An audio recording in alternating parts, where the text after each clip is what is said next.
unforgettable moments. We will explore it all. Tune in every fortnight to hear inspiring, thought-provoking, and sometimes humorous conversations about life as an African in Japan. Don't miss One Africa, One World on Jafric Radio, the voice of Africans in Japan.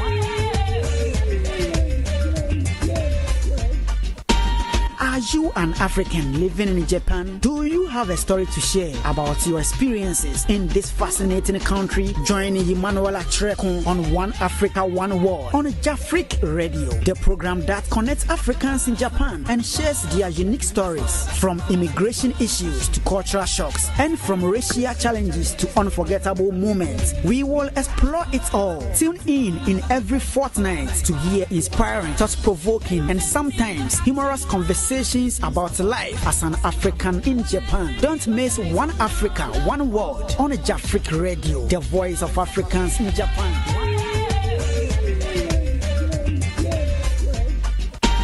Are you an African living in Japan? Do you have a story to share about your experiences in this fascinating country? Join Emmanuel Akyereko on One Africa, One World on Jafric Radio, the program that connects Africans in Japan and shares their unique stories, from immigration issues to cultural shocks and from racial challenges to unforgettable moments. We will explore it all. Tune in every fortnight to hear inspiring, thought-provoking, and sometimes humorous conversations about life as an African in Japan. Don't miss One Africa, One World on Jafric Radio, the voice of Africans in Japan.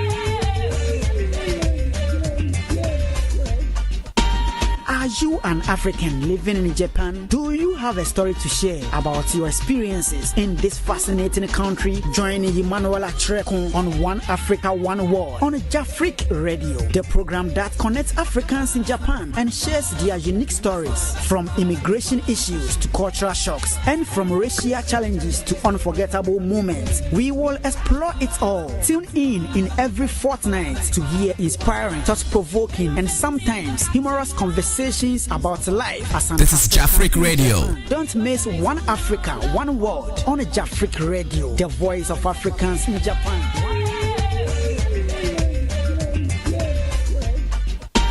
Are you an African living in Japan? Do you have a story to share about your experiences in this fascinating country? Join Emmanuel Akyereko on One Africa, One World on Jafric Radio, the program that connects Africans in Japan and shares their unique stories, from immigration issues to cultural shocks and from racial challenges to unforgettable moments. We will explore it all. Tune in every fortnight to hear inspiring, thought-provoking, and sometimes humorous conversations about life as an African in Japan. Don't miss One Africa, One World on Jafric Radio, the voice of Africans in Japan.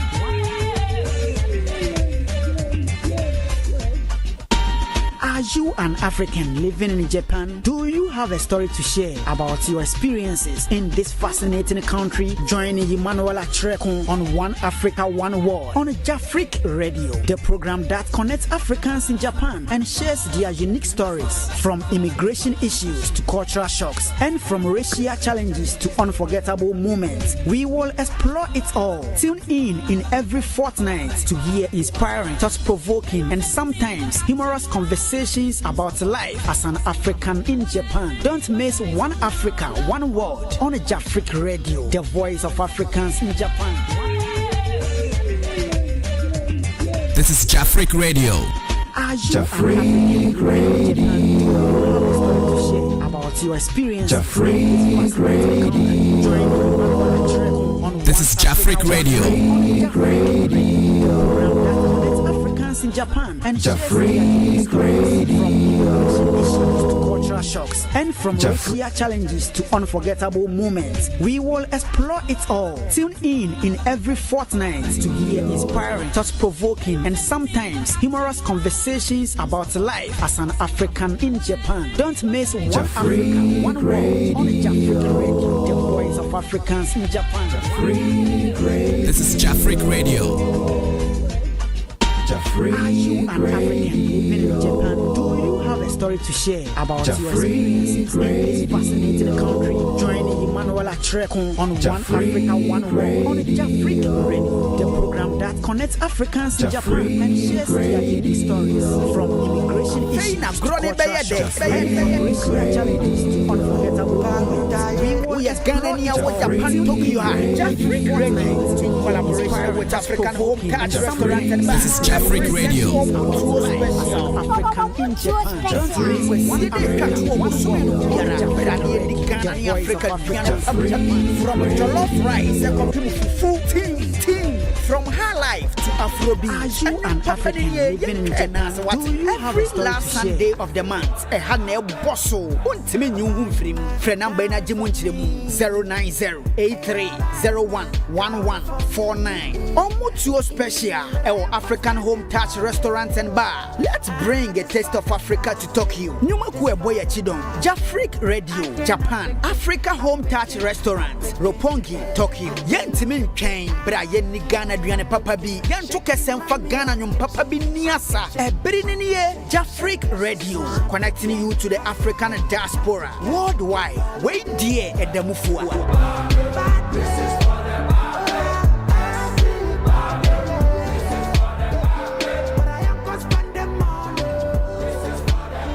Are you an African living in Japan? Do you have a story to share about your experiences? This is Jafric Radio. Country, joining Emmanuel Akyereko on One Africa, One World on Jafric Radio, the program that connects Africans in Japan and shares their unique stories from immigration issues to cultural shocks and from racial challenges to unforgettable moments. We will explore it all. Tune in every fortnight to hear inspiring, thought-provoking, this is Jafric Radio. Humorous conversations about life as an African in Japan. Don't miss One Africa, One World on Jafric Radio, the voice of Africans in Japan.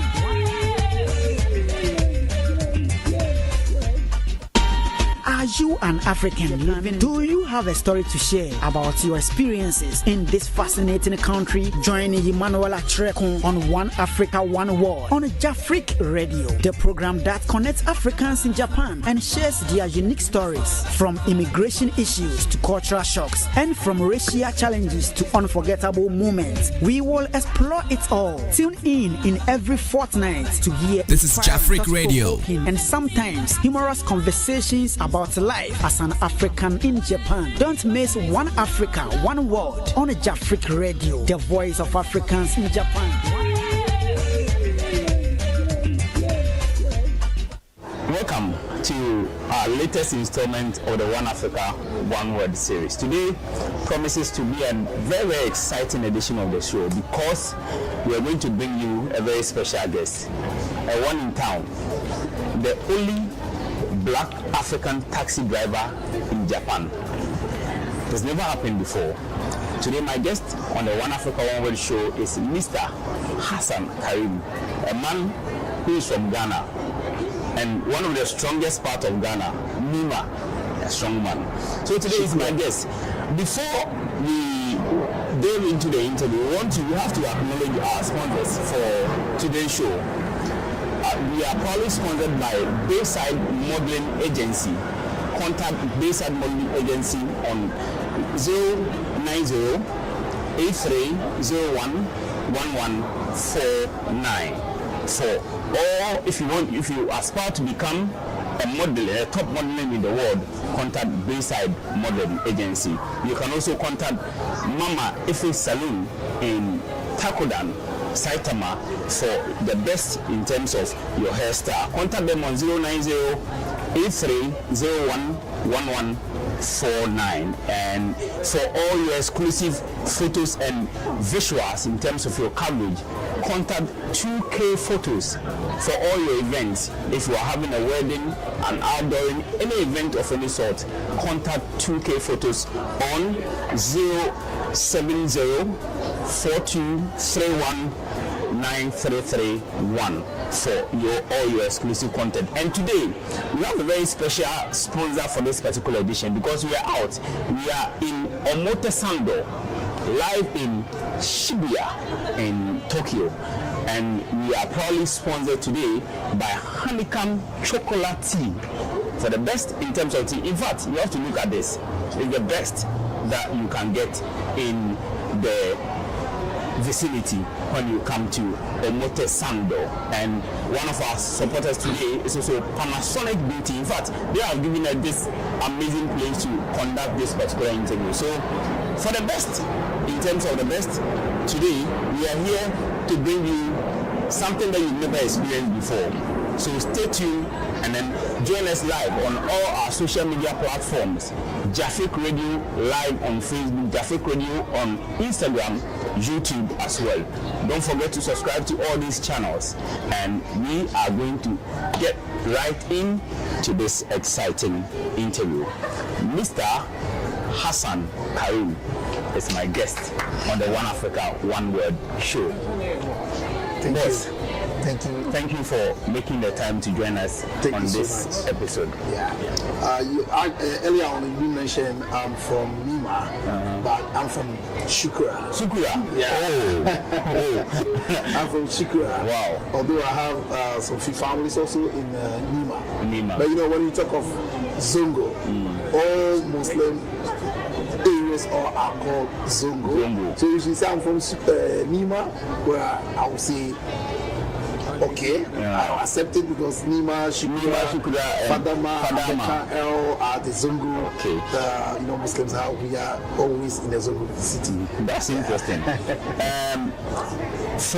For this part, Yes. it's important that we begin the conversation with your journey, how you go to Japan. In fact, exactly when did you come to Japan? Thank you so much. Actually, I came to Japan, my first visit was 26 September 2006. 2006. Yeah. Wow. So 2006 to now, we are talking about 19 years. 19 years. So we have roughly like a year and some months to hit exactly 20 years. Wow.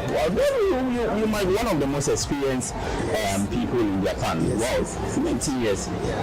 That's good. So before you came to Japan, obviously, I'm sure you heard one or two things about Japan, and what was your impression about Japan before you Actually, here? I worked with the Japan embassy in Ghana before. Okay. So whilst I was working with them, and then our current president, but then he was also serving in the Japan embassy as an information officer for the embassy. for the embassy of Ghana. That's John Dramani Mama.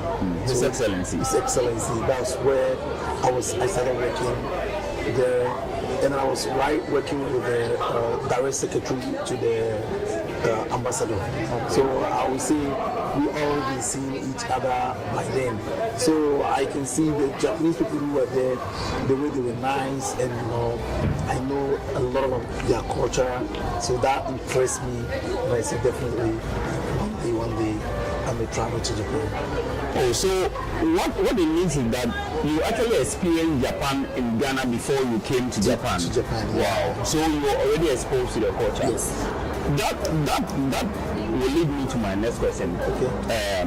Most Africans who come to Japan, the first culture shock, the immediate culture shock they experience is the language. Did you have to take some Japanese language lessons in Japan, or you already understood the language before you came here? Thank you so much. You know, I didn't only work in the embassy that impressed me. My right uncles, I have almost now 3 uncles who were in Japan. Okay. And then one now, both 2 of them married to Japanese, and they all came back to Ghana and then reside for a while. So they normally, their family, my uncle's wife, they normally come to visit Ghana. So when they come, I will be the one moving with them.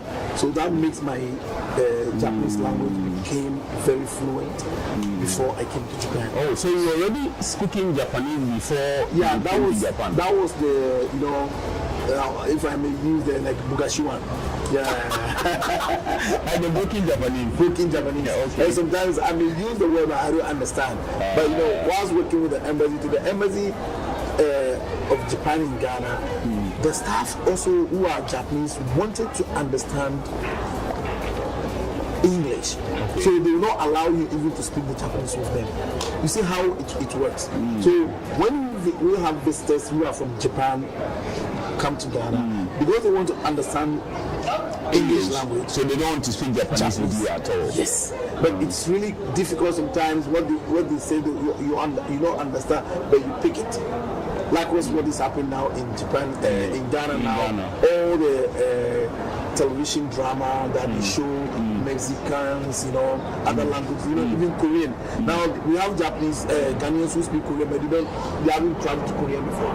So that makes me give me the impression that let me learn this language. And if you understand Hausa, and the viewers who are watching us now, they will even tell you some of the languages in Hausa, some are like looks like similar in Japanese. You see, because in Japanese they have the phrase which is like ta, ba, ta, sa, wa, and in Hausa, small time you hear somebody say like wa wa. Sawa. If you can see the station names that we have, most of them the way it sound like Hausa language.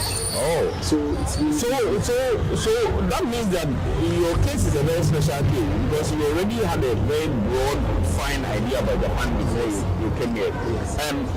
One thing that probably is also a point of interest is that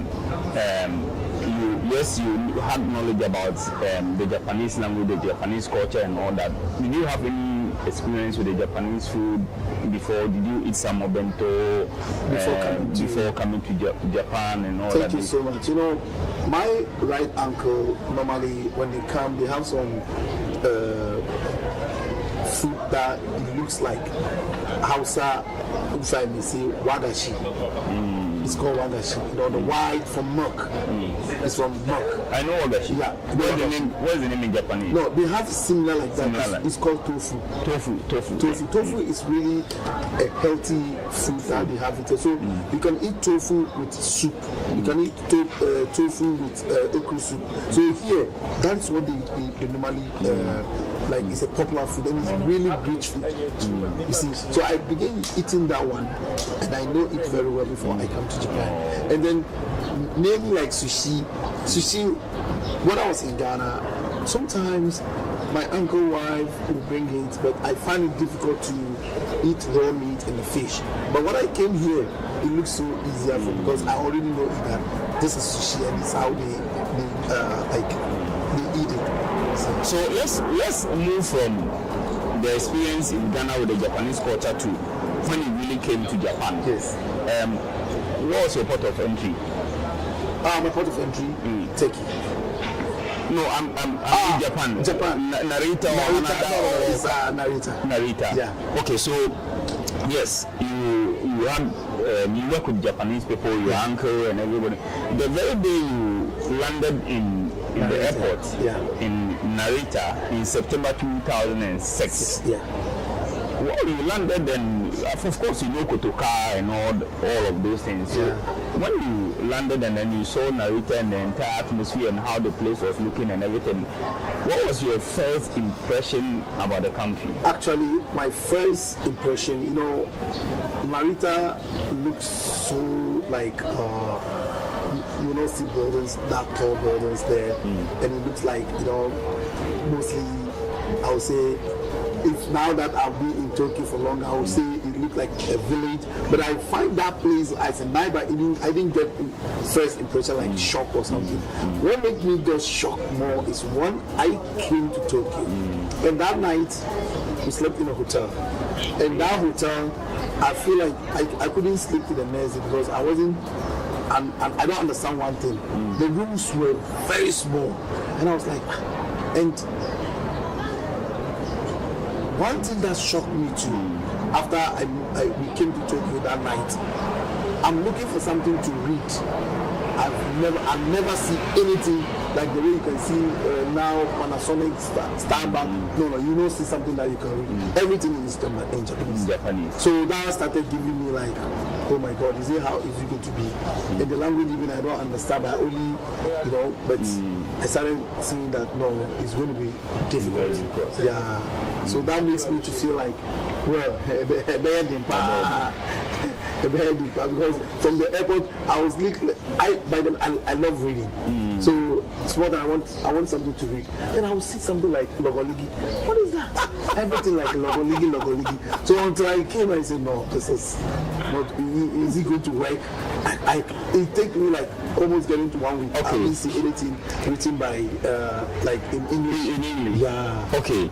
So last week we spoke to the chairman of the Ghana Residents Association in Osaka, and then he narrated a very fine experience of back then. He came here in the 90s. Yeah. There were no smartphones, there were no translators, there was nothing to help you. Like you see on the wall there's kanji or hiragana or katakana written there, and you can't have a smartphone to translate.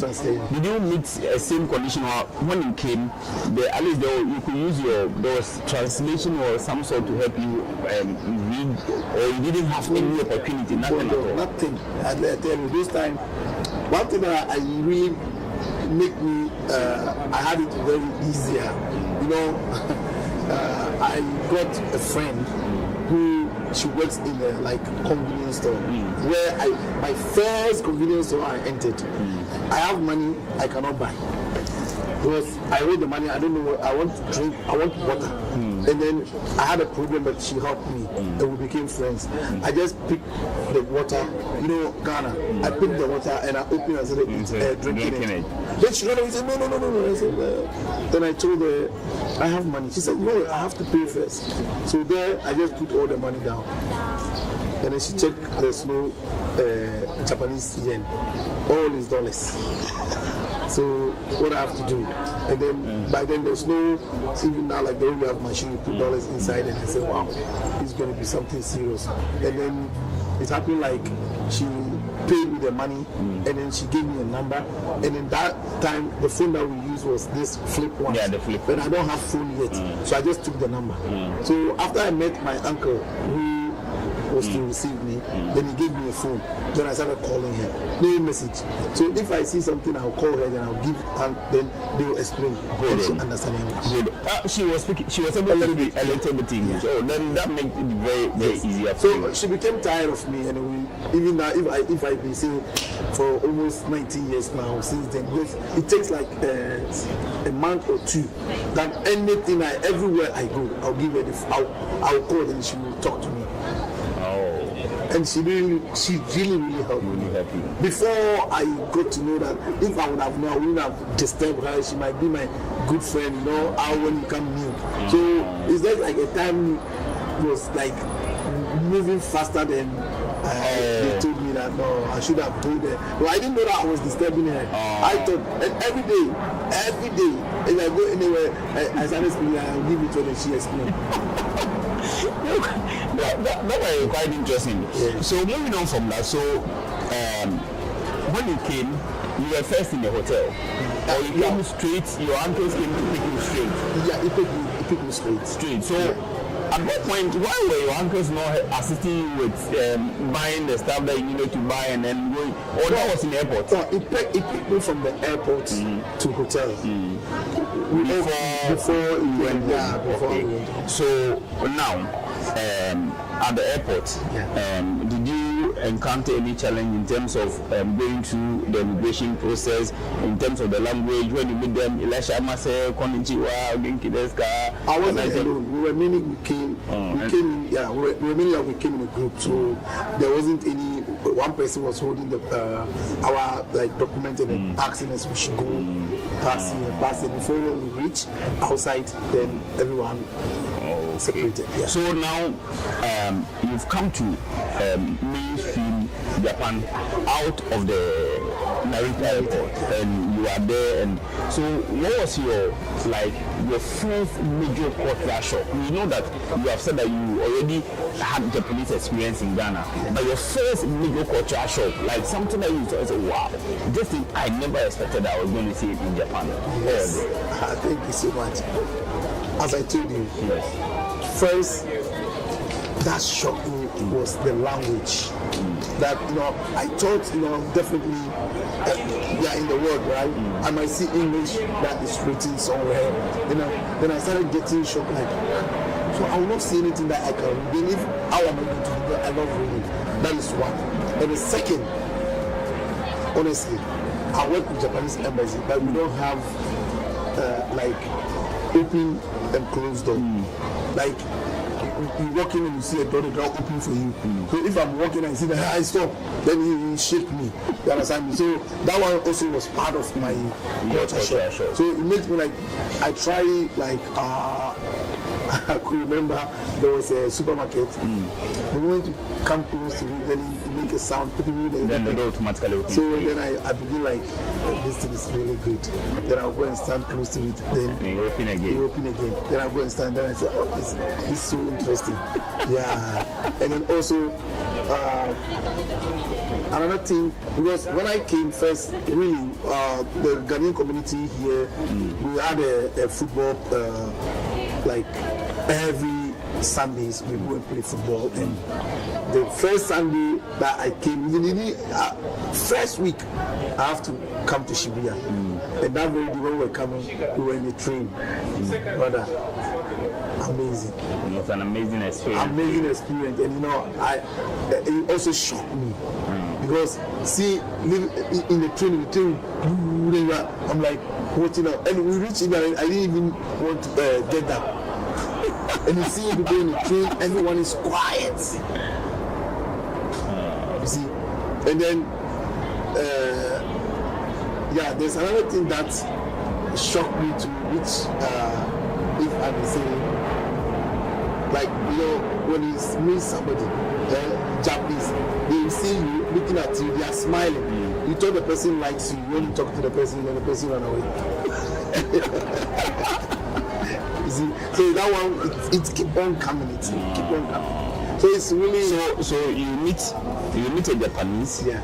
Probably a lady or a guy. Yeah. He looks at you and he's smiling, and you say, "Oh, this person." And the moment you make the attempt to talk to the person, then the person fast. Then the person like scared. Those when we came, those times really tough to get somebody to talk to, because all of them is like they are so nice. Actually, they are so nice. But when you want to talk to them, you want because they are scared of having problems. You see, so that also was something like, is it going to be like this? I was watching a Ghanaian professor who is a lecturer in France, and then he stayed here for a long time, and then he. I think that he solved a problem that most of us Africans have in Japan. He said that people think that Japanese people are racist, but in actual fact they are not racist. They don't know how to serve or attend to foreigners, and they are sort of making mistakes in serving you. So instead of that, they want to avoid making a problem that will hurt you. I'll give you this tip, because as I was telling you earlier on, they thought, as you said, whatever they say, they haven't traveled before, so they will say it, and not the young ones. Mostly people who thought Japanese are racist, they always go in with the old people because they have never traveled before. They can ask me, it happened to me, like this, my work I'm doing, it happened to me a lot. And then if I may say, think it vice versa, I'll getting angry with them all the time. But they might ask you, why are you black? It's because they haven't seen black before. Even I'll tell you, some of the Japanese here are here, some of them are in Japan here. They have never traveled to Tokyo to see a lot of people walking on the street, like so many people. Most of them are like that. They haven't seen it. So it keeps them like, if they come to a city and see people, and they will start panicking, and then they will start saying anything. Even we black, when you're in Ghana, I might know definitely happened to you. The day you might taking something that you haven't eaten before. We the houses, when you started eating something that is so delicious, then you started saying anything that your speech can never even understand. Then you take a block and chop you so that you shouldn't fall because the food is sweet. Japanese also have the same thing. They can sometimes get excited or get confused, and they started asking or telling you something which you never understand. So like racist issue. How could you see a black person and ask him, why are you black? Do you take shower? Seriously. Well, with that said, what was your funniest experience with the Japanese language? Something that you wanted to do, but you knew that this thing was quite challenging in terms of the language. I couldn't read, and then you ended up doing something that turned out to be a mistake. But it was for today, if you sit back and remember maybe 18, 19 years ago, you can just laugh at, is it me who actually did this thing 19 years ago? Thank you so much. I remember when I came in the very first day I came, and then I waited the day I got 1 month. You know, I love celebration. When I get 1 month, I say, Kai, I have to celebrate my 1 month. That was October 26th. And I went to, I said, oh, this one I will not invite anybody, I will not tell my friend. You know, it's hard to get chicken in Ghana when we, you know, when so I saw this Kentucky. And the way they have Kentucky plenty. KFC. No, we call it Kentucky here. But I saw it, and then I have a small amount, and I bought Kentucky. It's like 12 pieces, and they gave me. And when I took it from them, and I went to the seat where everybody comes in to buy, my brother, you know, I've never had a chicken plenty like that. I eat all of the bones, and people are coming, they can see me, kakra. And you know, they started, and they come and see, they will laugh. And I was thinking they are making, they're happy for me. No, they didn't eat bones here. Why would I leave it? And the bones were so soft. So if I put it, crap. So it's really, and then when I came and realized that, my goodness, these people, they don't eat bones. They don't eat a chicken bone. And I say, oh my God, is that the mistakes I did? And then the second one too, you know, here, it came, those 2006, those time was closer to this, I will not mention the name, but you know, if I use the word racist on Muslims, so they Japanese don't know much about Muslims those time. And it happened like their culture, as they believe, any black they see, they thought we are from America. And I went to where my Muslim, they have one long jalbab, you know. I wear it, and my friends said, well, we are going somewhere. In fact, I was in that dress. Everybody was looking at me, and I was looking, I'm not the dress that they see, it looks great on me. So they were watching me, you know. And then I got to know that after my friend told me that I don't wear this dress and follow me. I said, oh my God. It's my use. Wow. So moving on. 2006 probably was one of the hardest moments for Africans in Japan in terms of documentation, in terms of all those stuff. You go outside and probably, we've heard a lot of stories that some Ghanaians went to a lot of story time, some Africans had to struggle with the documentation and all of those things. Not you in particular, but do you recall any of such moments, whether it happened to a Ghanaian or an African, or you don't have to mention names, but one of those funniest stories? The funniest story is the one who's sitting beside you. I tell you, the funniest story is the one who's sitting beside you. Please tell us something. Do you know that 2006 was the time that Ghana, this radio station, Peace FM, was raining a lot. Every morning, go, and then there's this DJ, Fifi Bansi. I swear, immigration came that time. If you are walking on the road alone, and police will stop you. So you have to hold. There's no refugee, nothing, and you have to hold somebody's card or passport who have visa here. And by then now, they don't have that type of thing. Even if you have permanent, inside your passport, you have to put a seal that you have a visa. So people can give their passport to other people and hold.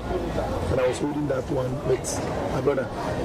holding somebody's passport or alien card that is written that the person is in this country for 10 years and you can't even use it, come in Japanese, it sounds something. My first immigration to stop me, I tell you, I came to Japan for the longest time, and I running stomach. I never had a running stomach. And I remember that station name till now. I just came in, I saw a very small boy, and by then I used to take a small training. So when they see me like they are 6, they thought this guy in my runner, he just stopped me. And what they was saying, I don't understand. They said, passport. Now I wasn't really bad, I was only alien card. And then I said, passport? And they said, yeah, passport.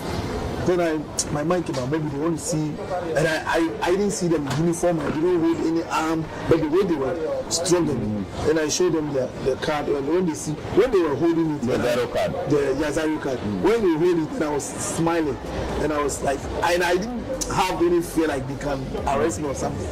So when they gave it to me, and they said, oh, okay, then I left. Even when I left, I saw one guy, he was hiding, he saw me, not knowing he also is in this country for a long time, and he told me, if you don't stop like immigration, I said, oh my God, immigration. So what they check, if like they see something maybe they say like they will take you, and he said they came for arrest and they are following somebody to the station and they meet me. My brother, coincidentally, that day after they see that they're not maybe around our area, the next day I live it's a 5-story building where we came in. Transferred the whole apartment. And me, as I'm standing there, I set the record. I jumped from the 5th floor. I swear. And those viewers who are listening to me, who knows the story, everyone knows. Wait. Yeah. You jumped from the 5th floor of the building. And then how it happened, when they came early morning, around 5 o'clock, and my neighbor, but then we were 2 in the room. One was left first. When he was going outside, he got outside, they grabbed him and they put him in the bus. He has already left early. So they've already arrested him. And they put the bus, the bus entrance right in front of our building entrance. So the moment you come, just go straight to the bus. They will check you if you don't have to put you. They will check. And we have many in that house. Africans, both Nigerians, Guinea, Ghanaians are many. It's not easy. And you know what happened? The one who was right close to my door, he was the one. He's a Cameroonian. His name is Christian. He was the one who knocked on your door. Door. You can't open door. He just kicked the divide. Then I was hearing. I see this guy. I wanted to sleep, so I didn't go. Then I saw his call. But then we don't have internet, so you don't miss it. So I saw his call. I took my phone. He said, Hassan, don't speak louder. We don't die for today. Then he said, if you don't surround the whole household, I swear. When he said that, my heart, I was sleeping, and I became like, wow, my eyes are open. And he said, I should watch from the doorknob. So I saw somebody was standing there, and he quickly our balcony door always lock it. Then I put the partition down. Look, wow! There we were in the room. Then we were hearing shouting. Then they started banging the door. But my friend also Christian. Then he called me, he was speaking stuff. Then he said, I should go inside in the toilet. Then I went to the toilet. He was giving me guidelines. Then also giving him, he said, you shouldn't go out, you should remain. They will not, they can't break the door. That one, they will not break it. But they will be there until we go. So, when you are panicked like that, you are in the room. When it happened like that, I was thinking something will happen. I was thinking definitely something will happen. I was scared. So you know what I did? What did you do? I have a suit. This suit. I wear my suit immediately. I don't know what came over me. I swear. Not sports dress, anything. I just took my suit, wear my shoe, and I have a bag containing my passport. And then I have some small Quran. I have it in me. And then God's so good. My passport, instead of putting it in a bag, my suit, there's a place here. In the inside pocket. Inside pocket, and I put it. But I don't use wallets. Then I was watching, and then the guy told me, now they are not in front of the door. In front of the maybe they have moved. So when he said that, then I said, then I don't believe it. Then, you know, the door, unless you watch from the knob, then you don't see anything. The balcony, when I checked the balcony, our balcony is in somebody's house. So I checked the balcony, nobody there. I quickly opened the door. Then I came from balcony. I swear, I don't know what came over me. I jumped from the fifth floor. I swear. And when I jumped, when I should come and land, I landed one of my leg. I landed easy on a washing machine, and one of my leg entered in the washing machine.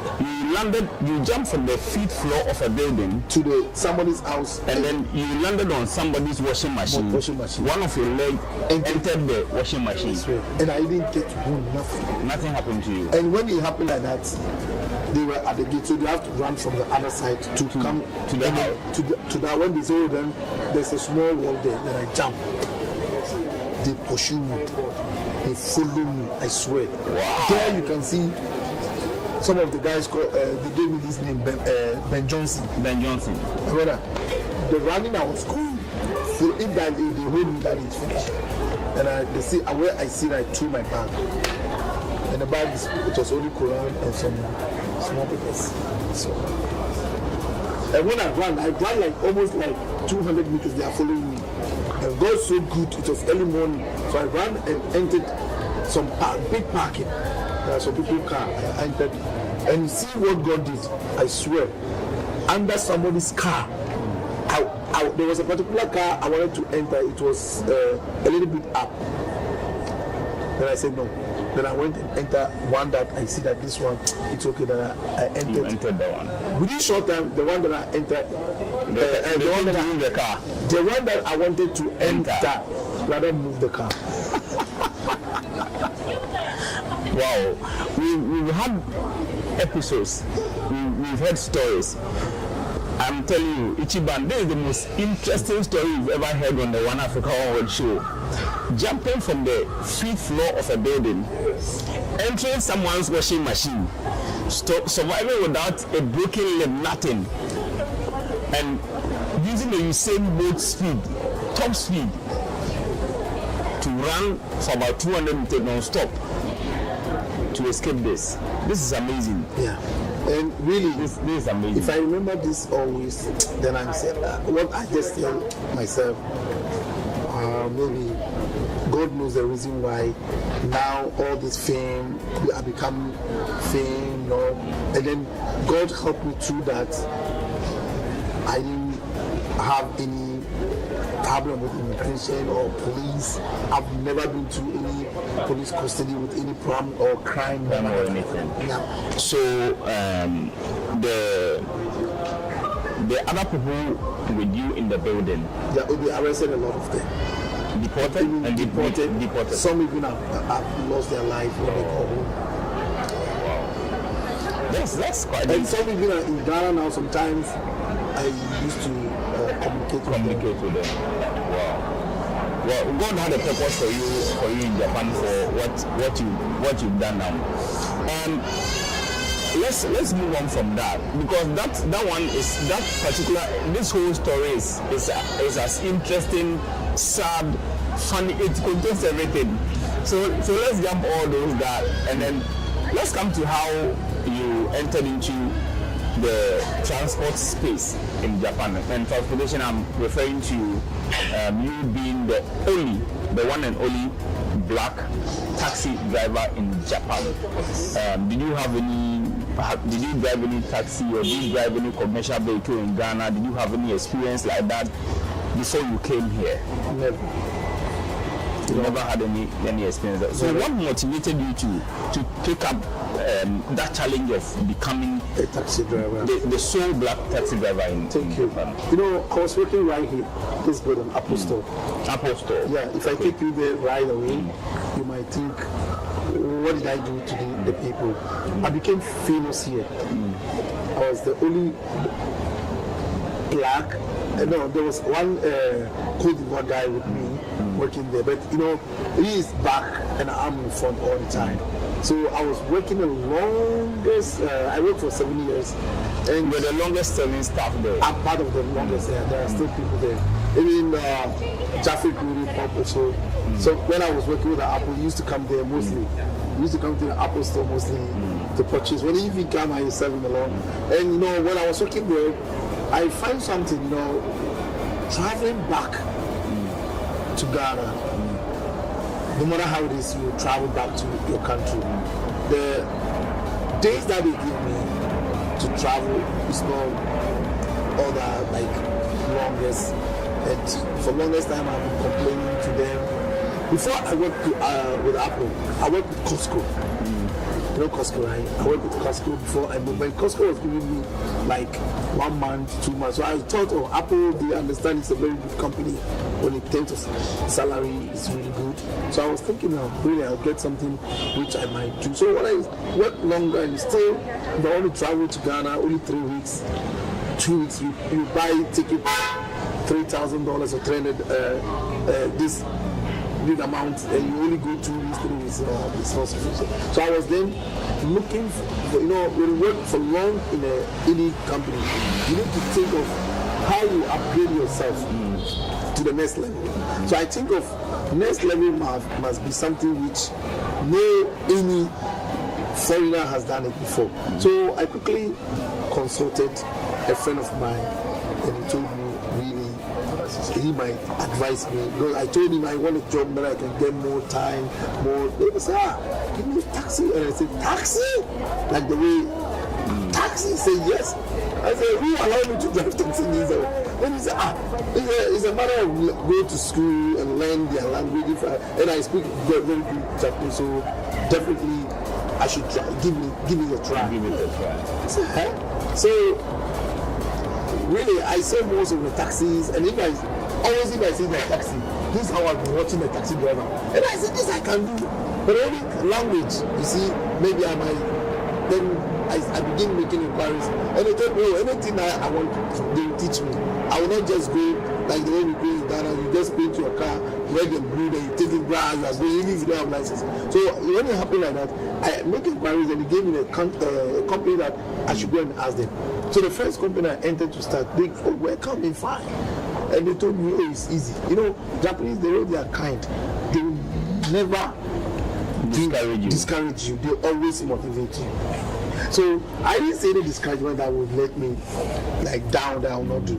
So I began to start with that company first, and then once I was there, I almost clicked like 1 year. Always going to school. If you see me, the money I save in the Apple, all is getting finished. I said, hey, and the company also. Now I became like a victim in the company. What I do is, if they drive, what I can do to get some small salary, because once you go to school, they pay you. Once you are learning to get your license, they pay you. That's what they do. So the company that I went first, they try to give me more salaries until they see that no, this guy wanted to use this opportunity, because in the morning if I come, the taxis, they have people who wash it. I will park it very well, park it, and they see that they have people who can do. If that one is making me not to learn and pass them, I should stop. I said, what? So the moment they have to stop, then someone told me there is another company, which is my company now, called Hinomaru Court. And they said, I called and they said, oh, they can. Since I have already, that first one, I've already passed the geography. I passed the geography, which is the location. I passed that one. Now, remaining the license itself. So when I won the second company, they told me, well, if I learn, I can do it. They didn't discourage me, they rather motivated me. And the one thing that they told me makes me so happy, they told me, if I can be repeating whatever I learn, it's okay. So what? Only that they say, only that. Then they gave me a portion of Japanese language that I should read. When I was able to read, they said, what? You read this one? Then you can do it. But the only thing, repetition. And then learning, save it, and go to the exams. I said, what? And they tested me, I got it. Then I began to work with them. Ha! My brother, it took me, like going to write exams. That exams is that you learn, you go to the exams council. Today you write it. Then if you didn't pass, the next day you do. It's 100 questions. If you pass 90, you are good to go. You are good to go. We will continue the conversation with Mr. Hassan Karim, the sole black taxi driver in Japan. Let's once again acknowledge our proud sponsors who are making this episode available for us. And my producer is telling me that we are proudly sponsored by Honeycomb Chocolate Tea here in Omotesando. If you happen to visit Omotesando, please pass through Honeycomb Chocolate Tea to enjoy one of the best experiences you will have in terms of tea. Bayside Modeling Agency. If you want to become a top modeling in Japan, contact Bayside Modeling Agency on 090-8301-1149. You're organizing an event, wedding, outdooring, any event of any sort, contact 2K Photos. 2K Photos for your best in terms of your visuals, in terms of your photos, videos, anything best. Contact 2K Photos on 070-4231-9331. Mama Efe Salon in Saitama will give you all the best in terms of your hairstyle. You can contact Mama Efe Salon on 090-8301-1149. And we are also proudly giving a support by Panasonic Beauty here in Omotesando. They have given us this amazing background to bring you this episode. So we're going back to Mr. Hassan Karim, who is telling us how he became the only black taxi driver in Japan. Now, you've had your license, you've gone through the process, now you are driving. Can you tell us how the experience has been, especially with your customers? Because Japanese people are used to riding with their own people. They sit inside the taxi. It's either a Japanese man or a woman driving. Now they flank by a taxi, and here is a black guy from Africa, Ghana, Sukura to be precise, behind the wheel. They are surprised.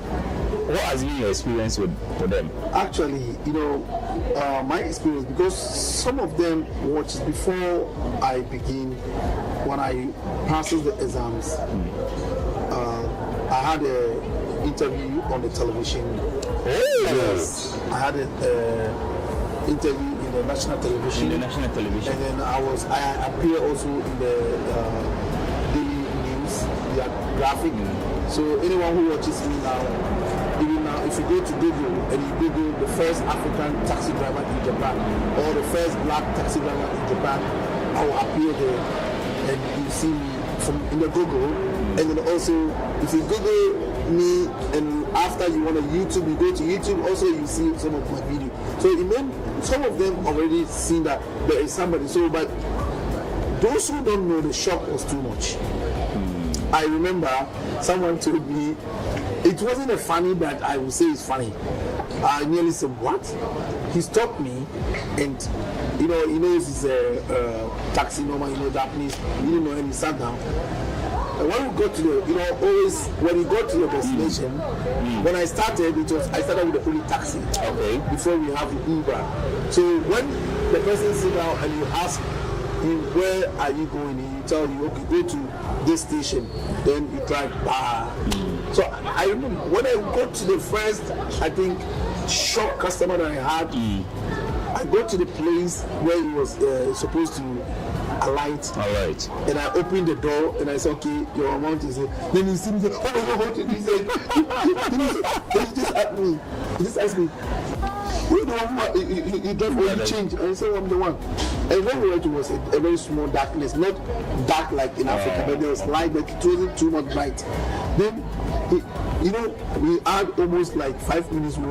He was shocked. He said, when did you start? I've never seen this one before. Are you sure? Then he looked at it. He asked me, is it not fake? I said, no, it's real. But he didn't see the news on the TV. But he didn't, not everybody watches news. So then he asked me, here, when you sit in a taxi, they give you a receipt.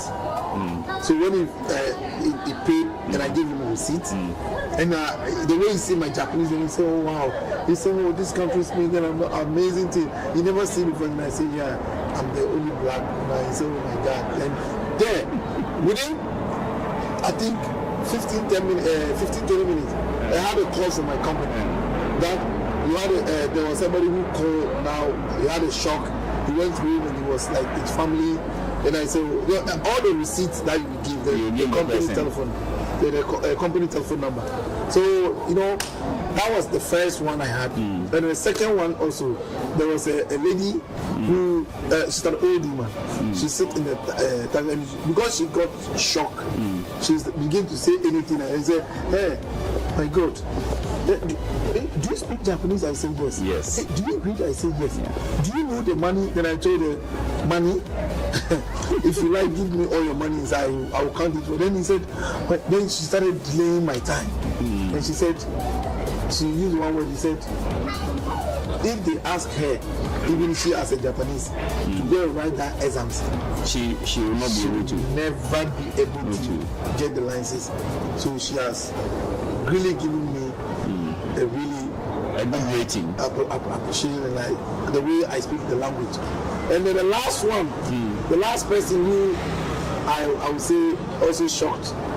He was drunk. He was really drunk. And he vomited in a car.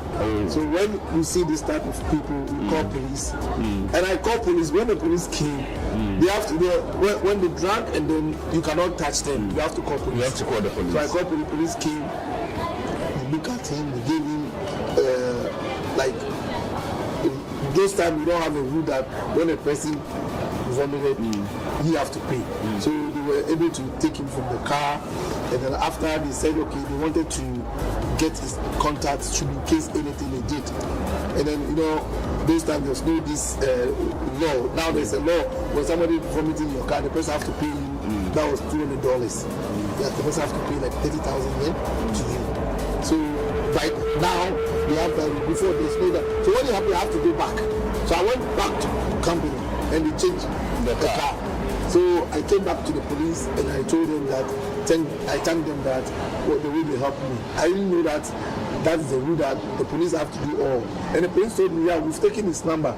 So maybe he might say, mostly one thing people who drank the next day, they will say they lost their phones or something. Their items. But we have camera and everything. So they said they took his number.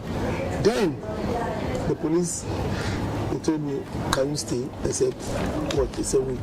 Then the policeman called, patrol. They came, it was night, around 12 to 1. Then he called patrol. I asked him why. He said, wait. When they came, then he said, because he was alone, he was afraid to check me. He saw me driving the taxi, and I went and I come back. I tell you. And it's like, if somewhere I might say it's racist.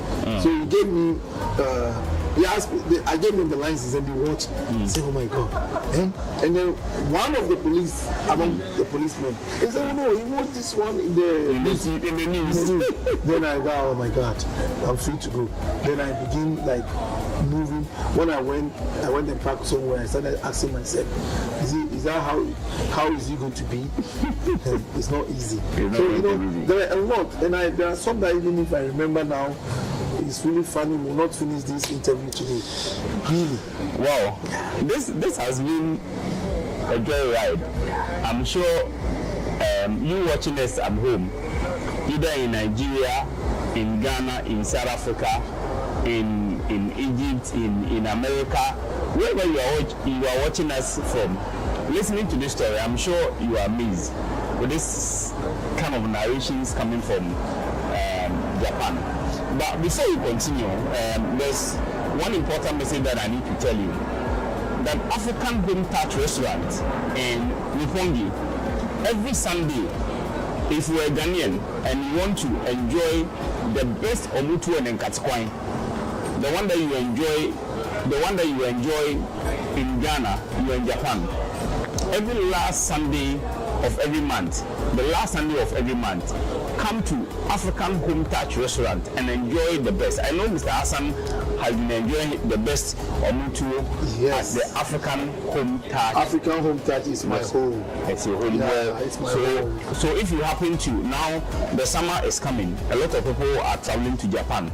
You come to Japan, you want to really experience African food, visit African Home Touch restaurant for the last Sunday of every month omutu special. Mr. Hassan, let's drift a little bit away from your experiences with driving the taxi and all that. We also understand that you are into politics, and you are one of the first people to be involved in terms of the formation of the NDC, the National Democratic Congress, the party in power in Ghana. They are wing in Japan. You are one of the founding members. Can you please, there is not a political discussion, but it's important. Can you please narrate to us why you thought it was important to form an NDC caucus in Japan? And what is the size of the membership? How many people do you have? How many NDC members do you have? And what's your aspiration? What do you seek to do with the NDC association in Japan? Thank you so much. You know, wherever you are in this world, and it belongs to a country which have fourth republic, and then you don't follow politics, I might say you are losing a lot of things. And you know, Ghana as a whole, most people always say, Ghana, if you want to release your stress, just get a data. And if you believe in politics, also get a data. The way our country, you know, when you come and see a beautiful cities like this, and what is happening in our country, and then you just sit down, you not organize yourself. If I'm talking, I'm not talking like only NDC, the political as a whole, the political parties as a whole, either MPP, NDC. When MPP was in power, they have a huge MPP community here. And we started when I came here. By then, Kusio was in power when I came. Within short time, Tamis came. Then we said we should have NDC Japan branch. So we started like a small, and before we realized we're growing.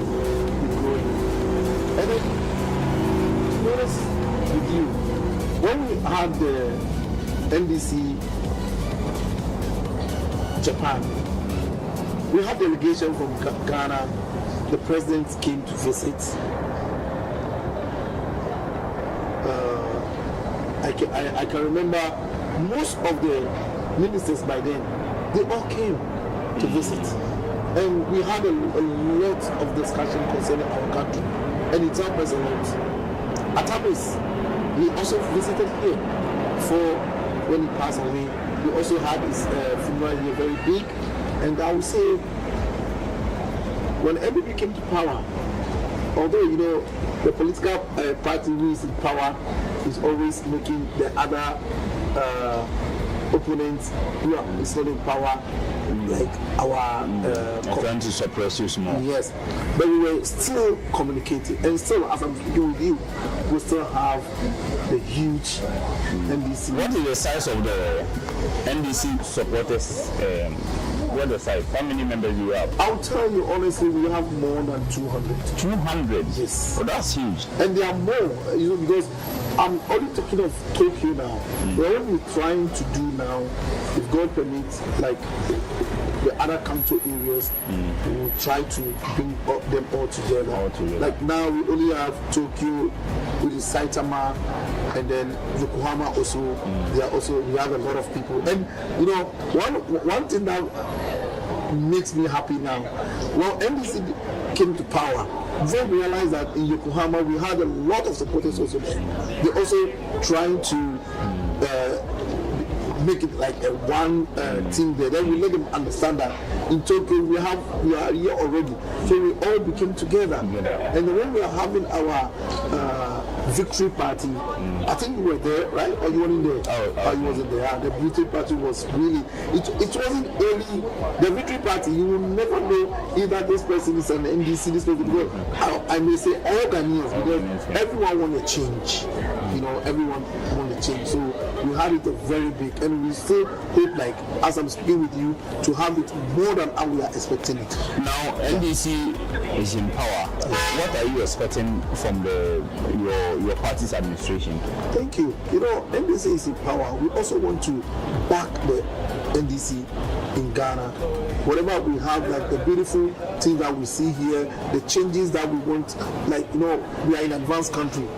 You don't tell me that Ghana is more advanced than Japan. Japan is more advanced than Ghana. So what can help the country? You know, what make NPP lose more was, you know, they don't listen. You know, and we now, as we live here as NDC people, or as the Ghanaians in Japan, right? All the Ghanaians in Japan. If we see something that is not going through well, like in Ghana, and you want to voice out, who are you going to talk to? Well, now that NDC is in power, together with our president or chairman here that we are, if we see something that we wanted it to change in Ghana, and we give that voice, it will change for us. You understand me? Well, we have done close to an hour talking to Mr. Hassan Karim, the sole black taxi driver in Japan. If there's one thing, just one thing that you advise any Ghanaian or any African traveling to Japan for the first time and hoping to be here for maybe a longer period, what is that one single advice that you give? One single advice is simple. Make sure if you are like a Ghanaian, not a Ghanaian who speaks French. Whilst you are learning the English, make sure to know some phrase of Japanese, like a communication, because that will help you when you come here. There's opportunity here, but with the language, you know, and to surprise, there are people talking about the visa-ish aspect, you know, but when you come and you learn the language, communication is what makes people, even together with people who are like refugees. If you don't understand how to write English, how would you write your story? You see, but that one is there. You write your stories in English, but the language, people now, as I'm speaking with you, there are certain things I wanted to tell, like the viewers. Due to my work as a driver, I pick people from airports, drop them. This is Jafric Radio. Visitors, like taking them to Jafric Radio. Because I learned the areas which I know is going to be a sightseeing. And then secondly, if you want to go to immigration for anything, I will take you there. But believe me, the experience I've had a lot from this our African people. I'm not doing for only Ghana, I'm doing for Africa. And I'm giving people a work a lot. If you're looking for a job, you just contact me. And if you have a good visa, contact me, I'll give you a job. I can't remember the viewers who are watching me, those who they know I've given them jobs, I know they can say a lot. You see, but the more important, there's job, but the language is the barrier. Language is most difficult. You see, so if you don't understand, at least you should know how you can use the phrase, the greetings, you know, and then like a small communication it will help you. It's important. And now Ghana, now the Japanese. the Japanese embassy in Ghana has also collaborated with JICA, and they are now teaching people how they can learn the language in Ghana. So if they learn, there's some level. If you learn it, they bring you to Japan and put you directly into company. They are doing that too. But most people, the trick is people go in first for the learning, reading and writing. I'll tell you, it's vice versa, especially with the Africans. Learn the communication, how to speak the language. The language easier for you to read and write it. Well, the man who knows it all, in fact, the man who jumped from the 5th floor of a building and survived under the car, became a public figure in Japan. I've taken my time. Listen, the man who survived jumping from the 5th floor of a building and then passing through all that to become one of the most famous personalities in Japan, featuring on national television, featuring on all platforms, has given you a very, very critical and important advice. So please pay attention to that and listen before you travel to Japan. It's very, very important. It's been an exciting, very, very exciting episode on the One Africa, One World show. We've been speaking to Mr.Hassan Karim. So we are wrapping up the conversation with Mr. Hassan Karim. I know you've enjoyed the conversation, but before we let him go, he's been in Japan for close to 20 years, so he knows a lot of people. We are going to do something we've never done before. Mr. Hassan Karim, please, want you to extend greetings to at least 10 people in Japan. And then in Ghana, but most importantly, those people in Japan that you first came and then you've been around. So I want you to greet. Thank you so much. Yeah, my greetings goes first of all to my best friend. His name is Ibrahim Andy. He does container in Yokohama. And people who are in Machida. If I would say, I'll mention the whole names because, as I'm in a frame and I have a lot of friends. If you can try as many as you can. As many, okay? Yeah, people like Sly, and then also Malos Raka, and then I have them like, it will come, but Rashid in Osaka, Darlington in Osaka, and when it comes to Saitama, my only and one, my big uncle, Mr. Zimbo, Joseph Zimbo, and then my greetings also goes to the people, the community in Shibuya. Shibuya group, we have some young Shibuya group there. We have them a lot, and then the Diamond ladies who are also there. My greetings to them. And I cannot forget the Nigerians in Shinjuku, the Nigerians in Shibuya, and also the Cameroonians.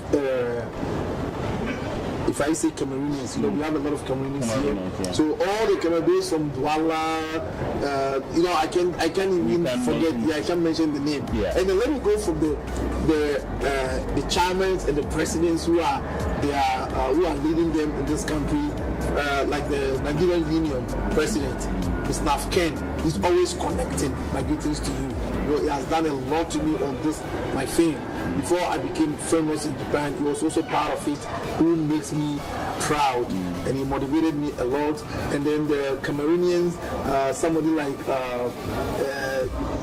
should I say, Tufo, and then also, the name is very big. And then also my best friend, Mr. Bates, with his African touch, the owner, And then I will not forget Tina at Osaka. Tina at Soka, yes. And then I have a sister, Mimi. She also beat her from China. She speaks China language like her. She speaks Chinese language more than even English. My greetings to you. And then my only and one, Vidash. my greetings to you, and also all the Ghanaian Muslims who live in Japan, my greetings to you. And I will never forget the Japanese people who are also watching me. Why would I forget the Ghana Association? You know, I'm a member, and if I may tell you, the Ghana Association in Japan, I'm their sports and culture executive member. Yeah. So I may say my greetings to the Ghana Association in Japan, and then my only in one Mama, our ambassador, Her Excellency. My greetings to you. Because she has been there for me, and all the embassy staffs, I'll never forget you. So if you are looking at me now, ciao, my greetings to you. So I can't mention all. They are there. At least you've done enough. One more thing. If you see me, I didn't mention your name. You are the one I love more. That's why I forget your name.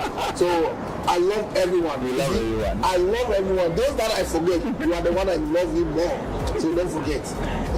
So we are wrapping up. Yeah. But a key information. You are traveling from. This is Jafric Radio. From Nigeria, from Cameroon, from South Africa. You are Ghanaian traveling from the United States, from the United Kingdom to Japan. You get to Narita in Tokyo. Please make sure that you contact Mr. Hassan Karim to pick you from the airport to your destination in Tokyo.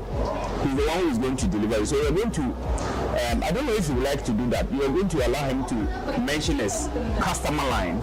So if you are setting off from Kotoka International Airport or from the Mohammed Murtala International Airport in Nigeria or wherever you are coming, so you send me a message that you give him your itinerary. You're going to arrive on this certain date at this time.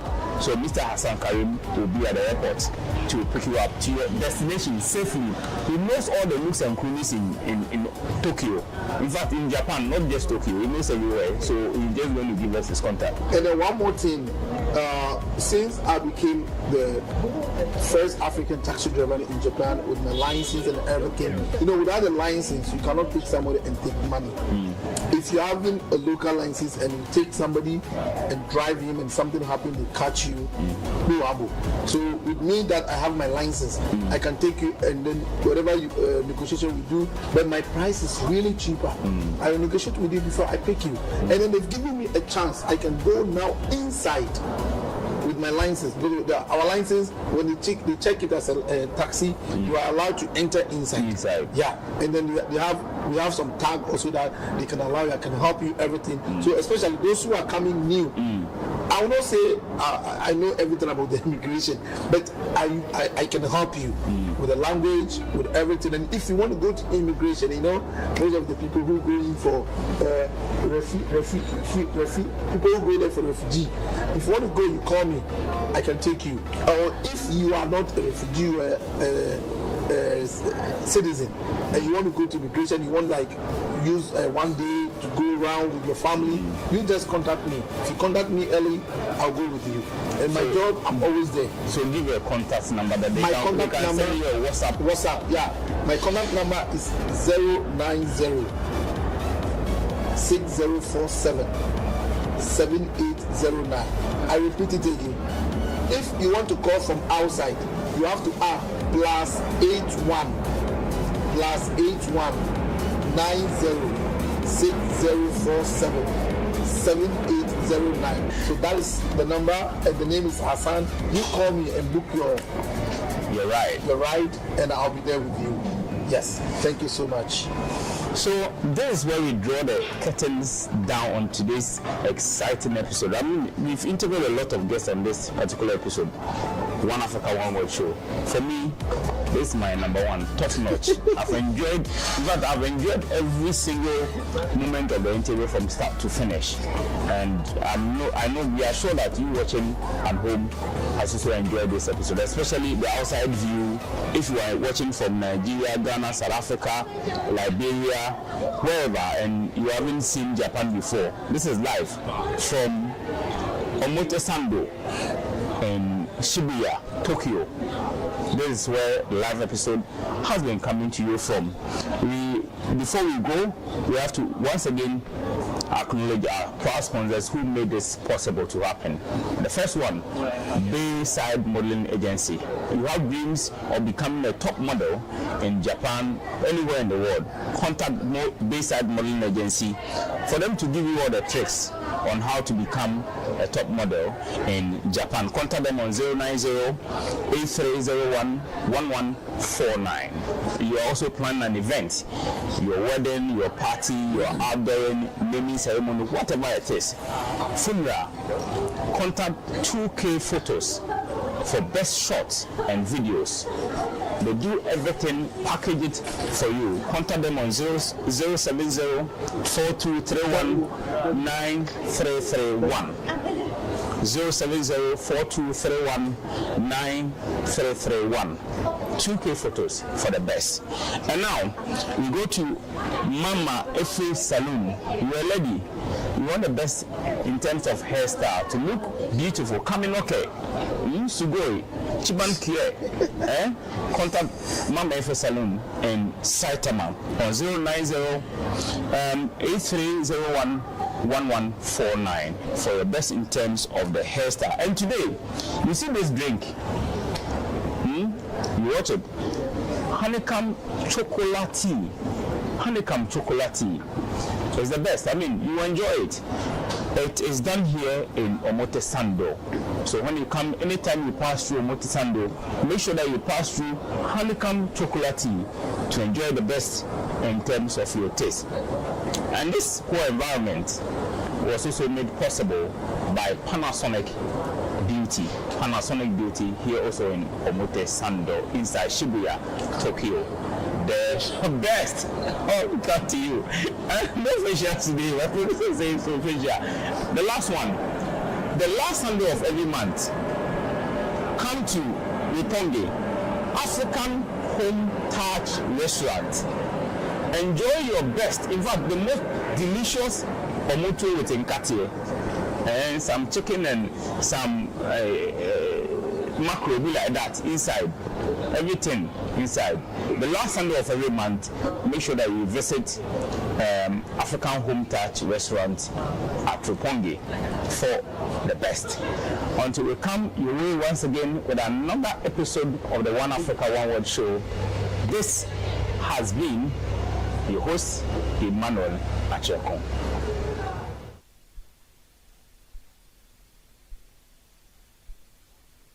Afeina grone beyede. We are Ghana near Japan, Tokyo. Jafric Radio, in collaboration with African Home Touch Restaurant and Bar, present you a Mutuo Special. Kwesiede Chatuo Sumenu Biara, Brani ni Ghana ni Africa Diane Papabi from jollof rice, a kopimu fufu, team from high life to Afrobeat, and young Papa Niye Yenkenas what every last Sunday of the month, a Hane Bosso, Untimin Yum number na jimunchiremu 090-8301-1149. Omutuo Special. This is Jafric Radio. Home Touch Restaurant and Bar. Let's bring a taste of Africa to Tokyo. Nyumaku eboya chidon. Jafric Radio, Japan. Africa Home Touch Restaurant, Roppongi, Tokyo. Yentimin Kane, bra yenni Ghana duane papa bi. Yentuke semfa Ghana nyum papa bi niasa. Ebrininiye Jafric Radio, connecting you to the African diaspora worldwide. Wait, dear.